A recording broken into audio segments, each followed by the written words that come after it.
See, the reason that most of us go through life never discovering our true greatness, literally walking, breathing corpses, the uncommitted life isn't worth living.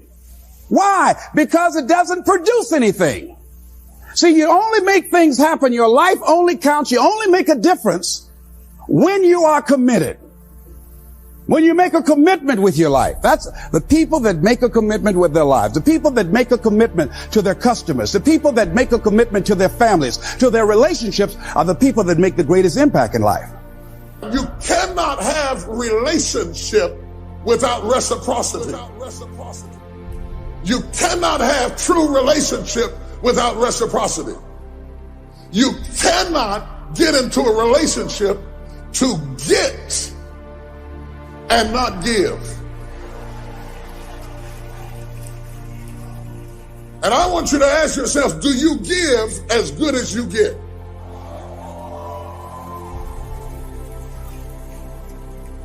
Add up what you're getting and weigh it against what you're giving, and then you will know whether you're really joined to anything.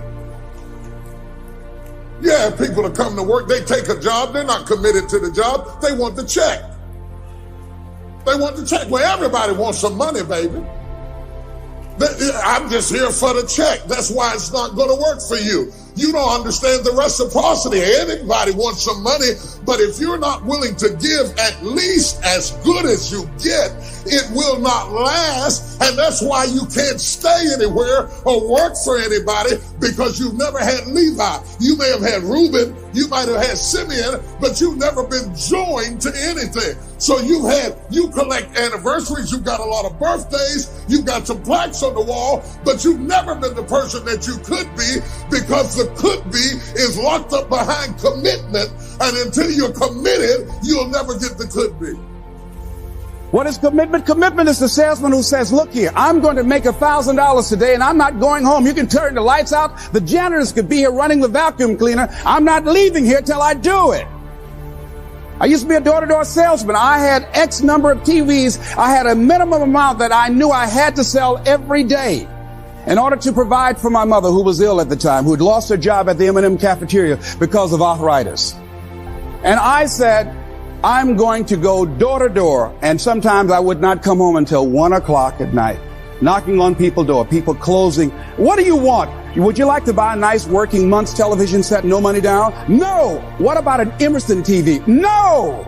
Thank you very much. Do you know anybody else that would be interested? No. Thank you very kindly. Knock on another. Hello. Would you like to buy a nice working television set, no money down? No, get away from our door. Thank you very kindly. Do you know anybody else who would be? Yeah, my cousin, he lives 2 doors down. Thank you very kindly. I tell him you sent me. When I heard your cousin told me that you wanted to buy a television set, told me to come here and talk to you, got a special discount for you. Yes, come in, I'm interested. I would just keep right on. I would not go home until I did it. It's an interesting thing, ladies and gentlemen, that when we put ourselves in a situation where we say we're going to do it, it puts you in another zone where the universe responds to you. When you have that kind of consciousness, see, the universe responds to the man or woman that refuses to be denied, because that is your commitment. You know what I thought to myself? I thought I would hate to live and die and never know what would happen if I ever committed myself to anything. Some people have never thrown their whole self at nothing. Not at school, not at work, not at marriage, not at church.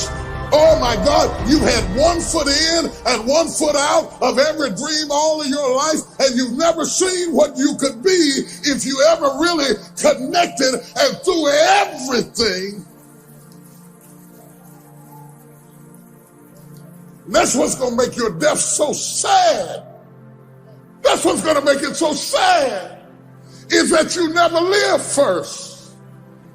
You never fully engaged. You never fully studied. You never fully invested in anything or anybody. You want to get something that you are not willing to give. You have never been joined.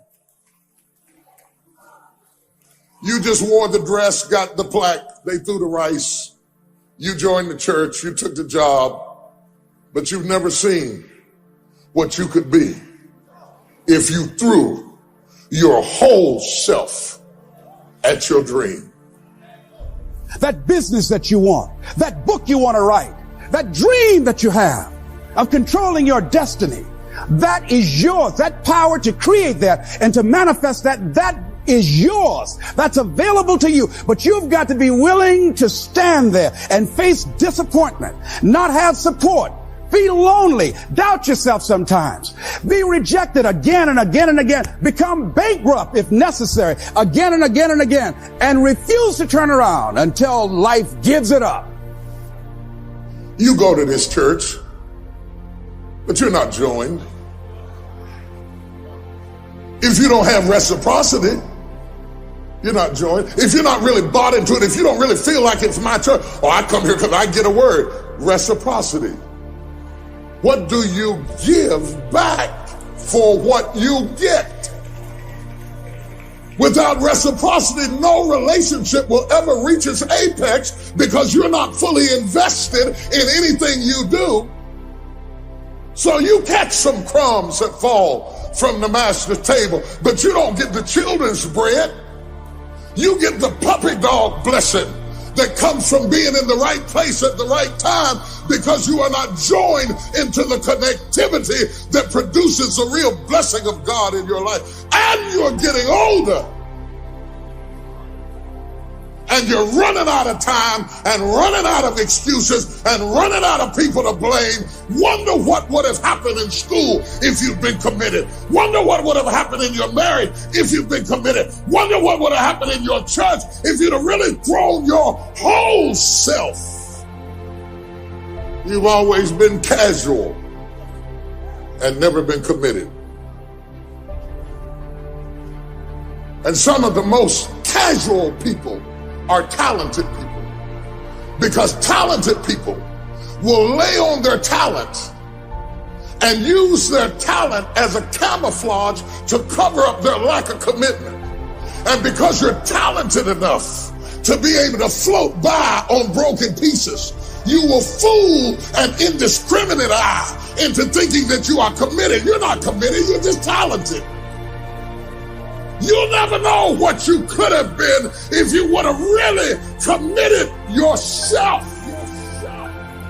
You've been at 30 or 60-fold when you were created to be 100-fold. Nothing can resist a person that has that kind of commitment. The people that have made a difference on the planet. When a John F. Kennedy said, "We will go to the moon in the next decade," he spoke it. That was a commitment, and people shared that vision. People bought into that. We've had all kind of examples in history where people have made declarations, who have committed their lives to bring about a difference. There are people who are taking a stand today against hunger. I guarantee you it will be a part of our past at some point in time. Someone took a stand against polio. It no longer plagues us as it once did, because someone said, "It is my commitment to eradicate it from the face of the earth." Someone made the commitment. The reason that we're here and enjoying the democracy that we have, someone made a commitment that whatever is required, if it means that I die. I remember Paul Robeson, "Here I stand, for I can do no other." And that's how you must be. Commitment means standing up for your life. It means honoring yourself. It means beginning to say and to see and recognize your alignment and oneness with the universe, and that you are a channel for life to express through. And we short-circuit it with anger. We short-circuit it with fear. We short-circuit it with envy. We short-circuit it by being lazy or apathetic or giving up easily. Why? We say, "Oh, it's too hard, it's too hard." We don't challenge our spirit. Ladies and gentlemen, there's nothing as powerful as the human spirit. You can't destroy it. You can pervert it, but you can't destroy it. I was reading Man's Search for Meaning by Viktor Frankl. What a powerful book. I'm reading it now for the 7th time. And he gives so many graphic examples of the power of the human spirit. I can't be committed to everything. I can't join everything. I can't be married to 1,000 women. I can't work 1,000 jobs. I can't join 5 churches because I take my commitment too seriously to spread it around loosely. It costs too much.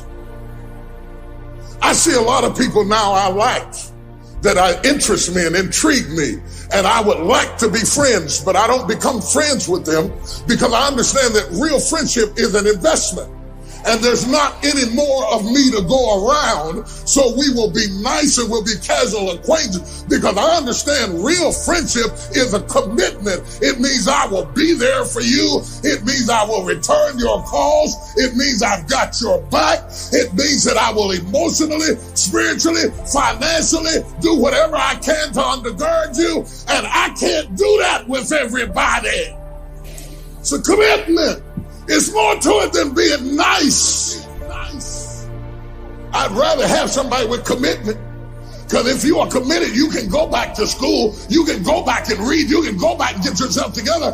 But you can have all the books you want to. If you don't have commitment, you will not succeed.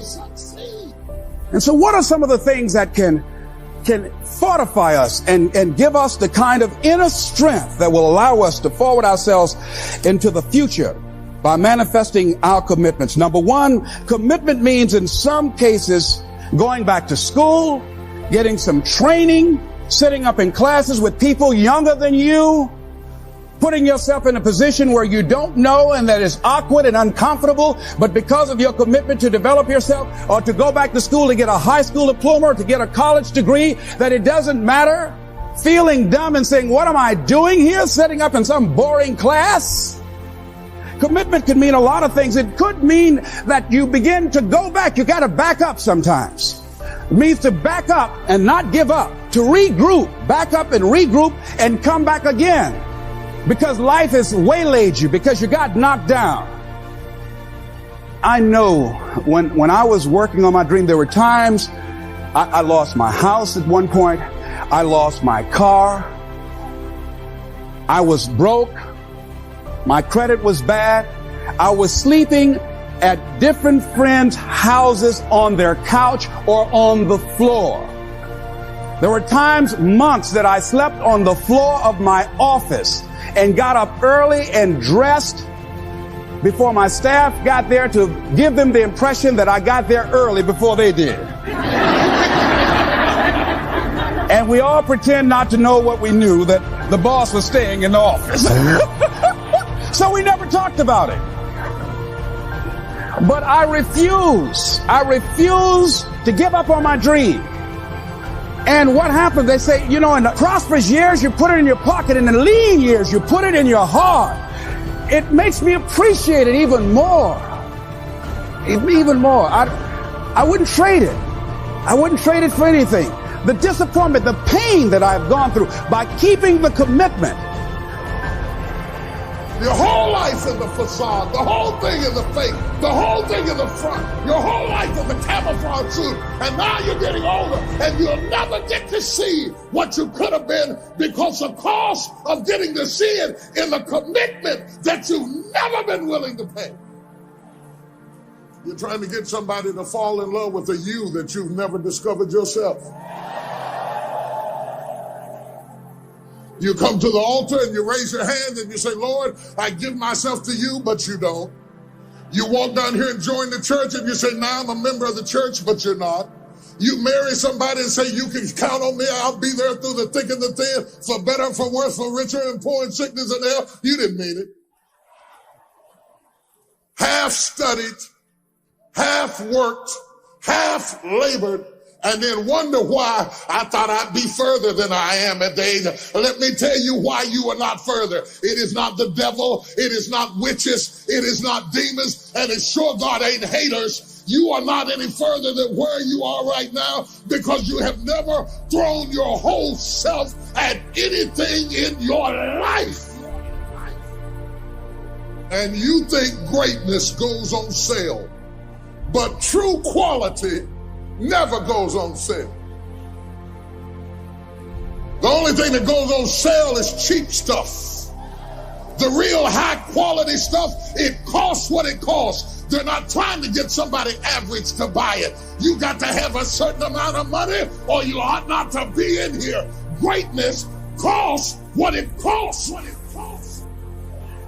It's wrong for you to think that you're going to give an offering and God's going to bless a business you ain't committed to. Bless a marriage you ain't committed to. Bless you in school and you won't study. Bless you as a saint of God and you won't walk like a saint of God. Who do you think God is? Somebody playing in Vegas? God is not hitting a slot machine. God is a guaranteed, definite I am, the mighty God. Oh, sure, bless it. He told Abraham, I swear I'm going to bless you. Ain't no chance, ain't no doubt, ain't no joke about it. If I told you I was going to bless you, I will open up the windows of heaven and I will if you will. Keeping the commitments that you have might mean taking a stand that's unpopular. Something was said one time. When you take a position, says cowardice asks the question, is it safe? Politics asks the question, is it popular? But conscience or commitment asks the question, is it right? And see, most people rather operate from the first two. Is it safe for me to take this position? I remember when I was a state legislator, I saw guys and women who believed in legislation very strongly, but because the Speaker of the House said, we won't go with that, they backed down. And they felt bad about it. They wouldn't take the position because they didn't want the Speaker of the House to be angry at them. They wanted to be all right with all of the rest of our colleagues. See, it takes a great deal of strong courage and commitment on your part to step out a line. Henry David Thoreau says, if a man doesn't keep pace with his companions, perhaps he's listening to the beat of a different drummer. Let him dance to the music that he hears, however measured or far apart. When you are committed, you're dancing to the beat of a different drummer. Don't expect people to understand you. Don't expect it to make sense to anybody why you've got to do this, why you have got to go, why you leave. This is a good job. I'm going. They pay you well. I'm going. You just a few years for retirement. I'm going. Why? I don't understand. You don't have to. I'm going for me. Because I've made a different kind of commitment with my life. This is something I have got to do. While they was golfing, I was studying. While they was shooting hoops, I was praying. While they was playing games and sitting up and eating and joking in the restaurant, I was studying. You can't get out of something that you're not willing to put into it. You have to put your everything, your mind, your energy, your effort, your discipline, your tenacity. Nothing is going to jump out the fire. If you don't throw something in there, it's not going to happen. Your first commitment is to God. The God who gave you life, who blew breath into you, has a right to expect a return on his investment above all others. He gave you life. Mama bought you shoes, daddy got you a bicycle, God gave you life. You owe him a level of commitment beyond all others. Your God is approached in your spirit, not in your flesh. You're dancing and you're jumping and you're hooping and you're hollering and you're clapping does not mean you're committed to God. God is a spirit, and they that worship him must worship him in spirit and in truth. When your insides are given to God, when your heart is given to God, with my whole heart, Lord, will I follow thee. It's not my hands, my feet, my heart, my spirit, my innermost being is committed to God. I will not face a giant without you. I will not make a major decision without prayer. I will not bring somebody into my life just because they please me. I'll submit myself, my destiny, my future over to you. You are my foundation. You are my rock. You are my fortress. You are my strength. You are my defense. Without you, I can do nothing. You are the substratum of every dream I have ever dreamed in my life, and I will take no promotion you don't want me to have, and I will accept no friend you don't want me to have. You're my rock. Commitment. It means taking a stand. Taking a stand for you. It means delivering. It means coming through. What if you don't keep your commitment, Les? What if you give it everything you have and you come up short? Or if you don't give it everything you have, what if you get weak along the way and you throw in the towel on yourself? You surrender to your emotions. What then? A lot of people become discouraged. They become frustrated and they say, oh, what the heck? And they go back to doing what they were doing before, saying it doesn't work. Here's what I suggest. Number one, that does happen. So take total responsibility for it. Just own it. Don't make any excuses on why you gave in or why you didn't come through. Just own it and face the flak, whatever it is, and stand up inside yourself. Next thing is assess the situation. How did you get here? What happened that you broke down, that you had a breakdown and you surrendered? What happened? What was going on? So you might have to deny yourself something or do a trade-off. Do something that will offset it. The other thing is, start again. So what? You fell flat on your face. So what? Start again. Learn from the experience and start again. Don't count yourself out. Don't sentence yourself to a lifetime of being miserable, a lifetime of being broke, a lifetime of being unhealthy, a lifetime of being in a relationship that is no longer fulfilling to you. A lifetime of working on a job that does not bring you satisfaction, that's not giving you the creative urge that you need and that got to have in your life that stimulates you. Don't sentence yourself like that. You are a human being. Don't volunteer your life that way. Your life has too much value to the universe. You've got something to contribute. You've got something to give. And so what if you make a commitment and you're not able to do it like a pro? That you're not good as everybody else. Live in the moment. I like what this says. Look to this day, for it is life, the very life of life. In its brief course lie all the realities and verities of existence, the bliss of growth, the splendor of action, the glory of power. For yesterday is but a dream and tomorrow is only a vision. But today well lived makes every yesterday a dream of happiness and every tomorrow a vision of hope. Look well, therefore, to this day. You better be committed or you ain't gonna make it. If you can only love me when you like me, we ain't gonna make it. Even the ones with the personalities you don't like. You have to be committed. Through the storm and the rain and the heartache and the pain and the disappointment, you have to believe in the we and the us and not the me and the you. Or you're not gonna make it. It's a commitment. It's not a feeling. You gotta come home when you're in love and you gotta come home when you're not in love. Or you're not gonna make it. And stay there till the love comes back. It's a commitment. Y'all don't want to hear real truth. You want to hear fairy tale Hollywood shake and bake stuff. But in reality, it's a commitment. Commitments don't have nothing to do with your feelings. You do it because you're supposed to. And stop expecting to be rewarded for what you're supposed to do anyway.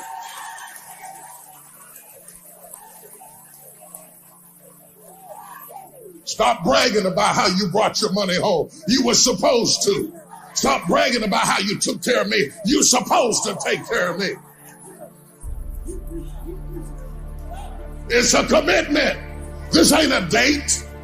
This is a commitment. We have passed the stage of dating. We made a commitment. That's why they said for better or for worse, for richer or for poor, in sickness and in health. The preacher knew that at least one of us was going to be crazy. He was warning you from the beginning. It's a commitment. You picked out that crazy man. You chose that crazy woman. Shut up. Did nobody put her on you? You wouldn't rest till you got her. Now shut up.